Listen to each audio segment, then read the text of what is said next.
बातमी सांगलीमधून. सांगलीच्या उरुण ईश्वरपूरमधील सर्व मतदान केंद्रांवरील मतदान यंत्र ही सुरक्षितपणे ठेवण्याची प्रक्रिया आता सुरू झाली आहे.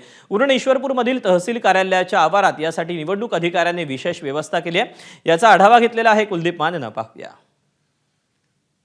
सांगली जिल्ह्यातील 6 नगर परिषद आणि 2 नगरपंचायतीची मतदान प्रक्रिया संपलेली आहे आणि आता हे जे मतदान झालेले ईव्हीएम मशीन्स आहेत, या ईव्हीएम मशीन त्या नगर परिषद नगरपंचायतीमधील ज्या ठिकाणी सहाय्यक निवडणूक अधिकारी आहेत त्यांच्या उपस्थितीमध्ये जे ईव्हीएम मशीन आहेत ते स्ट्रॉंग रूम मध्ये ठेवले जाणार आहेत. कारण जे उद्या मतमोजणी होणार होती ती पुढच्या 21 तारखेपर्यंत मतमोजणी होणार आहे आणि त्यामुळं पुढचे 19 दिवस ह्या ईव्हीएम मशीन ज्या ठिकाणी नगर परिषद आणि नगरपंचायत आहेत, ज्या ठिकाणी स्ट्रॉंग रूम आहेत त्या ठिकाणी ठेवले जाणार आहेत. ही सध्या आपण ईश्वरपूर मधील व्यवस्था पाहतो. या ईव्हीएम मशीन या ठिकाणी येतील आणि यानंतर हे जे तहसील कार्यालय आहे, तहसील कार्यालयाच्या वरती मजल्यावरती या ईव्हीएम मशीन स्ट्रॉंग रूम मध्ये ठेवल्या जातील.